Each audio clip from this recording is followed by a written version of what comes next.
बता देना चाहता हूँ आपको कि क्या कानून है। वीडियो को ध्यान से देखिएगा, आगे देखिएगा, पूरा देखिएगा। स्किप करके देखेंगे तो पॉइंट मिस हो जाएंगे।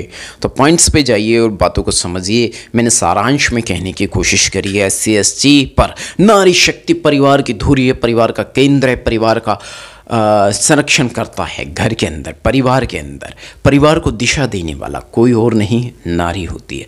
नारी की विशेष भूमिका है मातृशक्ति के रूप में। मातृशक्ति का यहाँ विश्लेषण करना चाहूँगा कि मातृशक्ति से संबंधित एक ही बात है।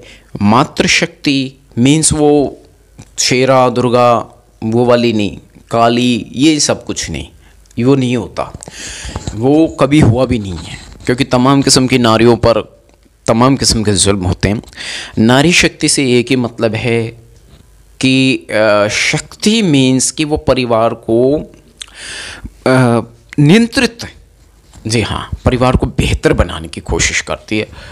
आपके घरों में जो माँ बहन बेटियां हैं, कितना संरक्षण करती हैं आपका, कितनी कोशिशें करती हैं और कितने सारे मतलब जो है आपको बुराई से भटकने से बचाने के लिए कितना उनका जोर रहता है। जाति धर्म कोई सा भी हो, लेकिन सभी माता बहनें एक ही कोशिश पर जोर देती है, उनका परिवार ठीक रहे, ठीक चले। और उनकी कोशिश रहती है परिवार सुरक्षित, संरक्षित बना रहे और परिवार का भरण पोषण ठीक ढंग से चलता रहे। जय भीम, हेलो एवरीबॉडी, सादर नमन, जय भारत, जय संविधान। वर्ण व्यवस्था, भारत मूल निवासी, भारतीय मूल निवासी, भारतीय मूलवंशी।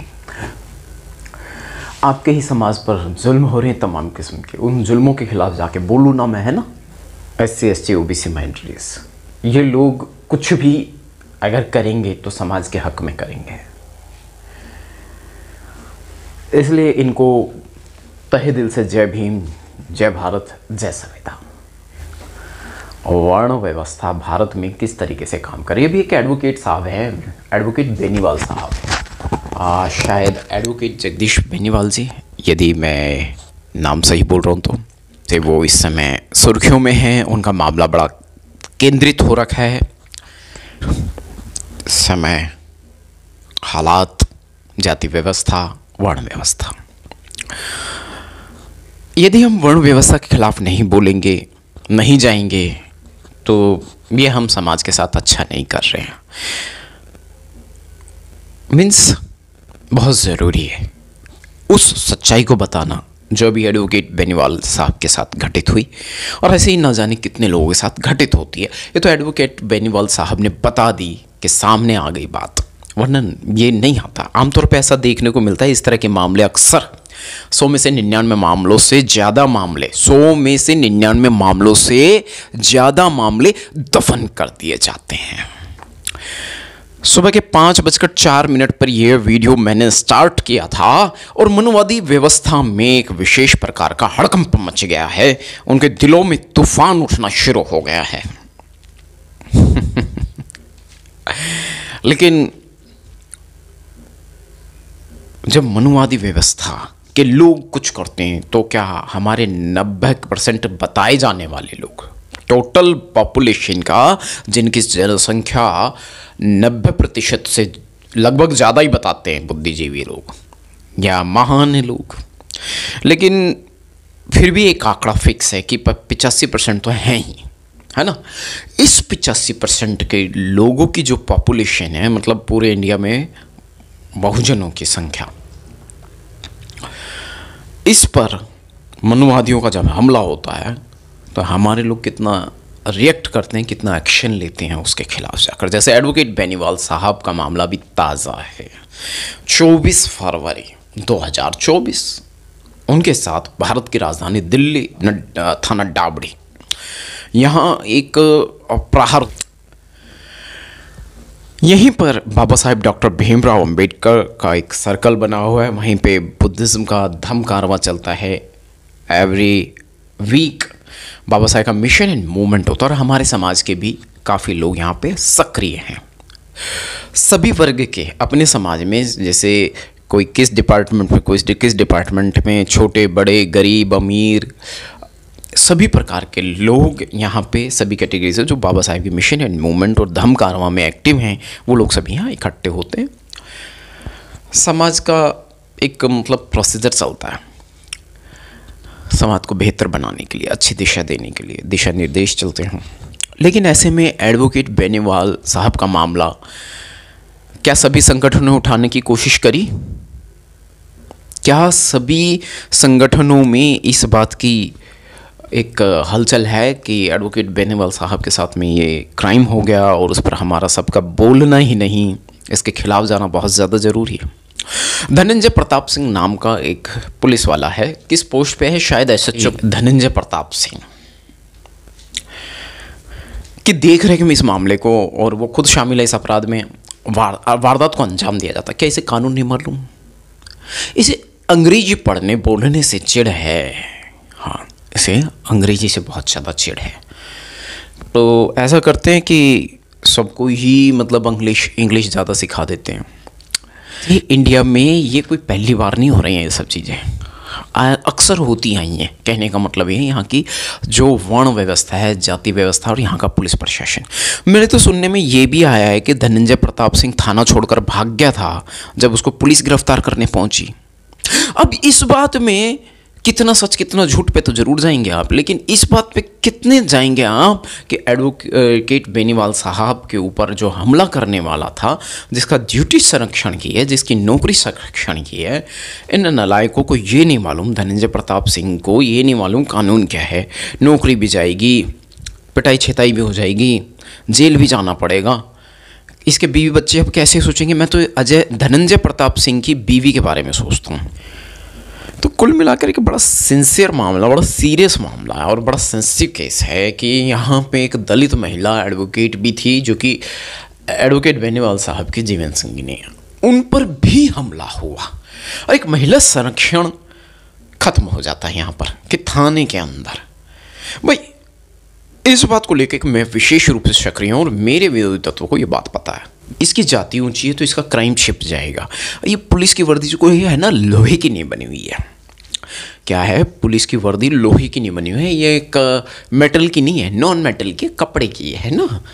तो ये इसकी हिफाजत, इसकी डेफिनेशन, इसके बारे में मैं खुलासा इसी कड़ी में करना चाहूँगा। होगा एनी हाउ, वरना क्राइम बढ़ता ही जा रहा है, बढ़ता ही जा रहा है। तो उसको रोकने के लिए, उसकी रोकथाम के लिए मैं तो ये समझता नहीं, कानून में इस बात का इजाफा है, इस बात की जगह है कि बहुत धाराओं में मामला बनता है। अभी 2 अप्रैल की क्रांति भी थी, थोड़े दिन पहले 2 अप्रैल की क्रांति का जश्न भी मनाया गया था बहुजन समाज में, मूल निवासियों में। तो यानी याद किया गया, उन वीरों को याद किया गया, उन जाबाजों को याद किया गया। तो 2 अप्रैल की क्रांति में जो लोग सम्मिलित थे, और इसमें बस इतना ही 2 अप्रैल क्रांति समझिए, SC/ST एक्ट को ख़त्म करने के लिए। तो धनंजय प्रताप सिंह ने 24 फरवरी को एक अपराध होता है, इसके देख रेख में, इसके जानकारी में, इसके संरक्षण में, यह अपराध का संरक्षणकर्ता बन जाता है। जब एडवोकेट बेनीवाल साहब के ऊपर हमला हो रहा था और उनमें एक युवा वकील भी मौजूद था, अभी वो बहुत होनहार इंटेलिजेंट है वो वकील, लेकिन वो बेचारे को इतना मारा इन लोगों ने, बहुत दुख की बात है। न सिर्फ दुख की बात है, बल्कि मैं कहता हूँ हमलावरों के ऊपर हमला होना चाहिए, उनकी पिटाई होनी चाहिए। उनकी संख्या कितनी थी? थाने में बहुत सारे लोगों ने इकट्ठा होकर किनको मारा? धनंजय प्रताप सिंह की देखरेख में, संरक्षण में एडवोकेट बेनीवाल साहब, उनके जूनियर एडवोकेट को और उनकी जीवन संगिनी एडवोकेट सिमरन बेनीवाल जी को, दलित महिला एडवोकेट सिमरन बेनीवाल जी, इन पर हमला होता है। इनके ऊपर हमला इस प्रकार से होता है, ये गलत होता है, ये अपराध है, SC/ST एक्ट की अवहेलना है, सरेआम गुंडागर्दी है और अश्लील हरकतें भी की गई तमाम किस्म की। क्या थानों में इस तरीके से होता है? तो ये तो इसी बात की पुष्टि है, ये घटनाक्रम जो अभी 24 फरवरी को घटित हुआ, दिल्ली के डावड़ी थाना में ये घटना घटी। अब यहाँ समाज की जिम्मेदारी बनती है। आप क्या चाहते हो? समाज से मैं ये कहूँगा, नंदकिशोर से एलर्जी हो सकती है, क्यों है मैं नहीं जानता, मैं तो जाति व्यवस्था को प्रबल मानता हूँ। जाति व्यवस्था और जाति व्यवस्था से मैं चिढ़ चुका हूँ और जाति व्यवस्था के खिलाफ मैं काम कर रहा हूँ।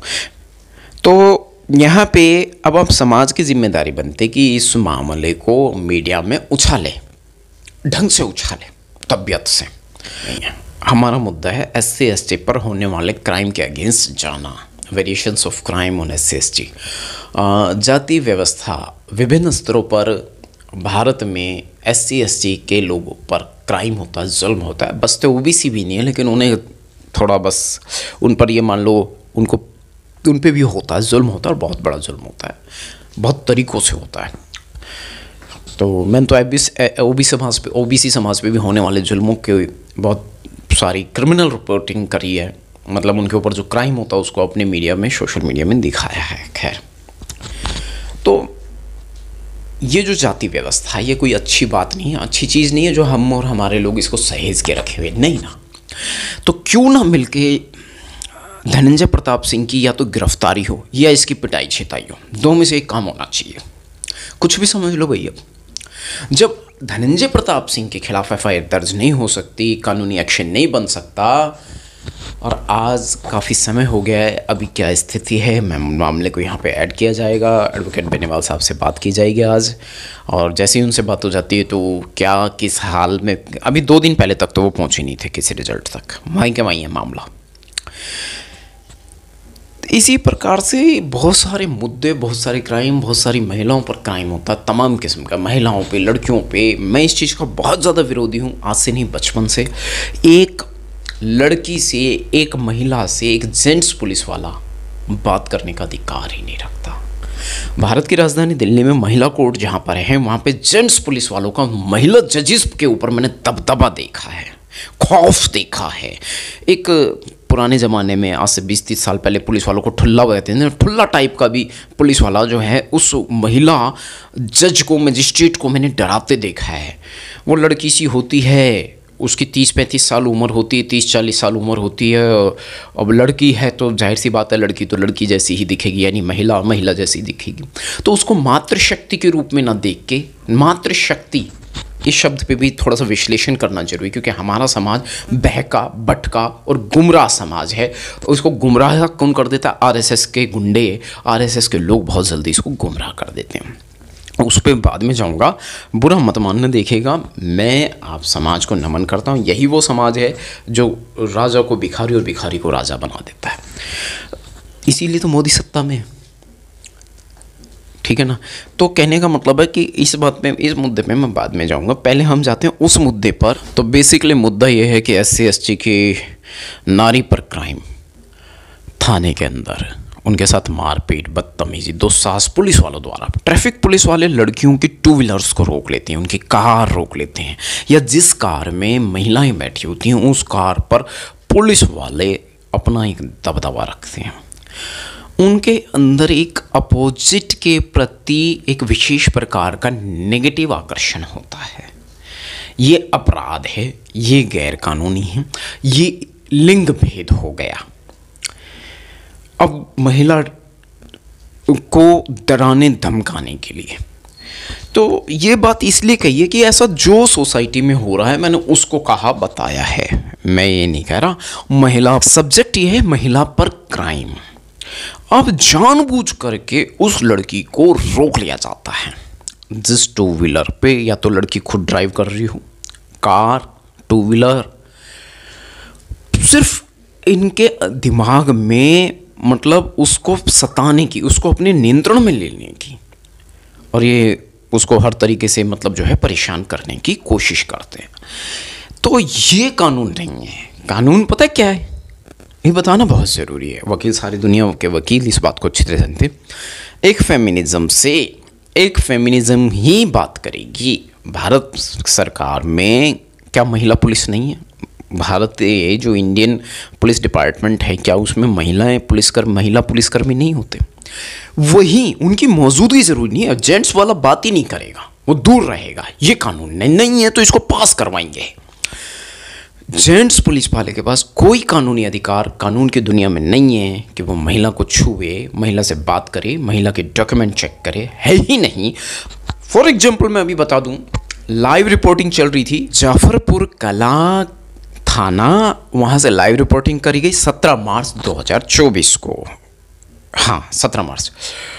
तो जेंट्स पुलिसकर्मी में आयु नियुक्त किया गया। डॉक्टर रितु सिंह ने कॉल कर दी पुलिस को, पीसीआर कॉल करी, और वहाँ से डॉक्टर रितु सिंह वाले मामले में, और महिला हेल्पलाइन 181 वाला मामला लूज ही है, कोई खास एक्शन नहीं होता, मैंने नहीं देखा, बहुत ज़बरदस्त एक्शन हुआ। मैंने खुद 2 बार कॉल करी है, एक तो अभी थोड़े दिन पहले ही करी है, और बिहार से कोई 8 साल की बच्ची किडनैप हो गई थी, तो यहीं से दिल्ली से मैंने अभी 4-5 दिन पहले ही कॉल करी है, क्योंकि मैं एक सोशल मीडिया पर्सन था, उसकी जो है बच्ची को किडनैप कर दिया था 8 साल की, बिहार से, घर से। तो यहीं से कॉल करनी पड़ी इसलिए क्योंकि वहाँ कोई था ही नहीं, बच्चे के पिता तो यहाँ था और मुझे उसने इन्फॉर्म किया, तो मैंने यहीं से 181 पर कॉल करी और इमीडिएट 2 मिनट में। तो ये तो तगड़ा एक्शन हुआ, ये तो अच्छा हुआ। और एक बार मैंने 2016 में करी थी, तब भी तगड़ा एक्शन हुआ था इमीडिएट, क्योंकि कोई महिला को मैंने परेशानी में देखा था, तो इमीडिएट उसको संरक्षण दिया गया, वो महिला को सुरक्षित। मतलब मामला ये था, जो भी मामला था, उस महिला को, मेरे को लगा कि उसकी जान को खतरा है, तो उस मामले में लिखित कार्रवाई भी, सारे काम हुए, और वो 2016 का मामला भी उस महिला को बचा लिया गया। तो इस प्रकार से इधर भी ये तो हुआ महिला संरक्षण और सुरक्षा, नारी सुरक्षा। तो जाफरपुर कला से 112 नंबर पे पीसीआर कॉल की गई डॉक्टर रितु सिंह द्वारा, और जब कॉल कर दी गई तो आयु नियुक्त किया गया जेंट्स। ड्यूटी ऑफिसर सामने ही बैठी है, महिला थी, तो वो लाइव वीडियो पे दिखाए भी है ये प्रसारण कि क्या चल रहा था वहाँ, और उस पे जेंट्स पुलिस वाला पीछे हट गया कि यहाँ आयु महिला होनी चाहिए, ठीक है ना। तो एक महिला से एक महिला ही बात करने का लीगल अधिकार है, कानूनी अधिकार है। जोर देकर इतनी सारी थ्योरीज जो मैंने आपको बताई, तमाम किस्म की, उस पर या विभिन्न प्रकार की, उससे मतलब ये कि है नारी संरक्षण, महिला संरक्षण एक जेंट्स के दायरे में। एक जेंट्स पुलिस वाला जब होता है, वर्दी धारक है, पुलिस की वर्दी उसने पहनी हुई है, पुलिस का खौफ, हाँ पुलिस का खौफ, ये कानून नहीं है, पुलिस का खौफ नहीं, यही तो डेफिनेशन क्लियर करनी है, इसी पे तो स्टडी करनी है। ये कानून नहीं है, गैर कानूनी। पुलिस होती है संरक्षण के लिए, न कि अपराध को बढ़ावा देने के लिए, कंट्रोल के लिए। तो बात चल रही थी कि एडवोकेट बेनीवाल साहब और उनकी जीवन संगिनी पर हमला हुआ, और वहाँ पर तमाम किस्म के सभी लोग जेंट्स थे, लेकिन एक महिला और थी। आई थिंक, मुझे नहीं पता, इस मामले में मुझे रिपोर्टिंग करने का 1-to-1 जो बाइट करते हैं वो मौका नहीं मिल पा रहा है एडवोकेट बेनीवाल साहब के साथ में। मैंने काफ़ी बात करने की कोशिश की, वो भी वकील हैं तो बिजी रहते हैं ज़्यादातर, अपने केस से भी इस समय पीड़ित चल रहे हैं वो, क्योंकि अपमान हुआ, और अपमान सम्मान स्वाभिमान की तो ये लड़ाई। तो कुल मिलाकर के महिला संरक्षण जो है नहीं है इंडिया में, कानूनन तो है, कानून में तो है, संविधान में तो है, लेकिन वैसे नहीं है। वैसे महिला को, वुमेन को हैक कर लिया जाता, किडनैप कर लिया जाता, उसके ऊपर कब्जा बना लिया जाता, उसके तन मन धन पर नियंत्रण है मनोवादियों का, इतना याद रखना। और ये गैर कानूनी, असंवैधानिक ऐसा करने वाले लोगों को कानूनी रूप से जेल है, अच्छी खासी जेल है। एक पुलिस वाले से, एक जेंट्स पुलिस वाले से एक महिला, सिंपल हो, गरीब हो, कमजोर, बेबस, मैं कह रहा हूँ कुछ नहीं है वो। अरे भाई साहब, अभी की बात है थोड़े दिन पहले की, मैं पंखा रोड जनकपुरी के सामने कुछ बहुत गरीब लोग रहते हैं, मैंने शायद वीडियो बनाया भी था, बहुत पहले की बात होगी, करीब 2.5-3 साल कम से कम मान के चलो, एक शॉर्ट पीरियड के अंदर की बात है, लगभग इसी दौरान मान के चलो। 2-3 बार मैंने देखा, जैसे ही मैं उधर से आऊँ, मतलब मैं कहीं दूर से आ रहा हूँ, तो पुलिस वाले डंडा लेके वहाँ गरीब बेबस जो महिलाएं फुटपाथ के किनारे सर्विस लाइन पर झोपड़ पट्टी डाली हुई है, उसमें यूथ बच्चियाँ भी, टीनेज बच्चियाँ भी हैं और महिलाएं भी हैं बहुत सारी, हर उम्र की। तो वहाँ नारियाँ हैं, गरीब अमीर कैसी में नारियाँ हैं, उनको डंडा लेके पुलिस वाले डरा रहे हैं। ये अधिकार उनके पास में नहीं है, मैं बता दूं। हाँ, वहाँ से हटा देने का अधिकार है, लेकिन तरीका दूसरा होगा। वहाँ महिला पुलिसकर्मी जाएगी, वो उनसे बात करेगी, कायदे में रह के, कानून के दायरे में रह के, सीमित अवस्था में, एक लिमिट में, और उनको भरण पोषण और संरक्षण का इंतज़ाम करना सरकार की ड्यूटी है। वे लोगों को जो डंडा लेके यहाँ से भगाया जा रहा है, ये कानून उनका काम नहीं है, पुलिस का काम नहीं है, ऐसा नहीं कर सकते। कानून और सरकार का काम ये है कि वो उनको वहाँ से कहीं और स्थापित करे, कहीं और उनके रहने का, क्योंकि वो भारत के नागरिक हैं, उन्हें कहीं और रहने का इंतज़ाम करे। ये है कानून। ये नहीं है एक जेंट्स पुलिस वाला बार बार वहाँ पहुँच रहा है, डंडे लेके उनको भगाने की कोशिश कर रहा है। गलत है ना, अपराध है, कितने बड़े अपराध घटित हो जाते हैं। अब ये तो रहे बेबस लोग, लेकिन एडवोकेट बेनीवाल, सिमरन बेनीवाल जी तो पढ़ी लिखी महिला योद्धा हैं, क्रांतिकारी हैं। ऐसी एडवोकेट बेनीवाल साहब हैं। मैं बात करूँ महिला संरक्षण की, थाने के अंदर क्या हुआ, तो वो तो एजुकेटेड है, अब वो तो अनपढ़ नहीं है, वो तो गरीब बेबस नहीं है, थोड़ा ठीक ठाक है, मिडिल क्लास फैमिली से मान लो उनको। तो वो जब थाने में जाती हैं एक मामले में सुलह करवाने के लिए, और वहाँ पर भी वो शायद ये उनकी बहन का ही मामला था शायद, मतलब एक जोड़े में, नवदंपत्ति में या दंपत्ति में कुछ आपसी कलह हो गया था। कलह को ख़त्म करने के लिए एडवोकेट बेनीवाल साहब भी जाते हैं और एडवोकेट सिमरन बेनीवाल जी भी जाती हैं। तो महिला मामला था, इसलिए एडवोकेट बेनीवाल साहब महिला को लेके ही चले पहले से, क्योंकि वो वकील हैं, कानून जानते हैं। और इधर हमारा एक वो जूनियर एडवोकेट, मैं तो उस लड़के की हालत देख के मेरा तो बहुत दिमाग ख़राब हो रहा है। उनके ऊपर इतना हमला हुआ, वो मेंटली और फिज़िकली दोनों ही तरीके से वो बहुत डिप्रेस हो गए, और वो बहुत दुख हो रहा है, बहुत तकलीफ़ हो रही है। वो ठीक से बोलने की हालत में भी नहीं थी। जिस दिन पीसी हुई थी 27 को 30,000 कोर्ट में पीसी रखी थी, यहाँ एडवोकेट साहब बात तो कर पा रहे थे, जूनियर एडवोकेट, लेकिन उनकी हालत बहुत ख़राब थी, जिसे मैं फील कर पा रहा था, महसूस कर पा रहा था। तो मेरे से भी ज़्यादा उच्च बौद्धिक वर्ग का मीडिया समुदाय वहाँ मौजूद था, और जिनके बहुत अच्छे खासे व्यूज़ आते हैं, 70-70 लाख लोग जिनकी वीडियोस देख लेते हैं। अंतानी साहब हैं, नागपाल जी हैं, इन सब के मतलब जो हैं, और भी कई मीडिया कर्मी वहाँ मौजूद थे, जनरल कैटेगरी भी थे। जनरल कैटेगरी के एडवोकेट साहब भी आए तो बौखला गए थे, और उन्होंने बोला भी है, मैंने वीडियो डाली हुई है, पांडे जी उनका सरनेम है समथिंग समथिंग, वो भी बौखला गई थी, इतनी हिम्मत, इतना कुछ हो गया। वो उन वकील साहब से रुका नहीं गया, उन्होंने सोशल मीडिया पे बाइट दी, अपने विचार रखे और बताए इन मामलों में इस तरीके से हमको जाना है, कानून ये बनता है। तो गिरफ्तारी तो बनती है, लेकिन मामला एक तरफा चल रहा है, ये गलत है। यानी हमलावर ही बेशक पुलिस क्यों ना हो, और महिला पर हमला, तो ये तो बहुत बड़ा गलत है। मतलब पीसी के दौरान ही उन्होंने कह डाला इस बात को, तो वो मतलब जाहिर सी बात है कि हर इंसान बुरा नहीं है। अब ये लोग बुरे हैं, थाने के अंदर इंसाफ नहीं कर रहे, ऐसे कितने ही क्राइम होते होंगे। तो मैंने यहाँ पे बात करी है महिला संरक्षण। चलते चलते लड़कियों को 2 व्हीलर्स पर रोक लेते हैं, क्या क्या ब्लैकमेलिंग करती होंगी, बच्चियाँ डर जाती होंगी, खौफ खा जाती हैं, वो तो कानून नहीं जानती, वो तो वकील नहीं है, पढ़ी लिखी जरूर हो सकती है, लेकिन मैंने तो बड़े बड़े सुरमाओं को डरते देखा है पुलिस से। कभी कभार तो मैंने डॉक्टर रितु सिंह को भी डिप्रेस देखा है, हालांकि वो तो एक वीरांगना है, योद्धा है, और मैं कह रहा हूँ एक ऐतिहासिक बेटी है बहुजन समाज की, एक ऐतिहासिक विचारधारा से वो मतलब एक ऐतिहासिक छाप छोड़ रही है वो हर मूवमेंट पर। उनको इतना डराया जाता लगातार पुलिस द्वारा, उनका पीछा किया। कहने का मतलब मामला एक ही है, महिला संरक्षण नहीं है भारत में, महिला सुरक्षित नहीं है, रोज़गार की बहुत ज़्यादा दिक्कतें हैं, तमाम किस्म के षड्यंत्रों को डॉक्टर रितु सिंह को आपने अभी देखा होगा, सबको पता है, मैं क्या बताऊं अपने मुंह से कि रोज़गार के लिए उन्होंने कितना संघर्ष किया और कहां से कहां तक, है ना।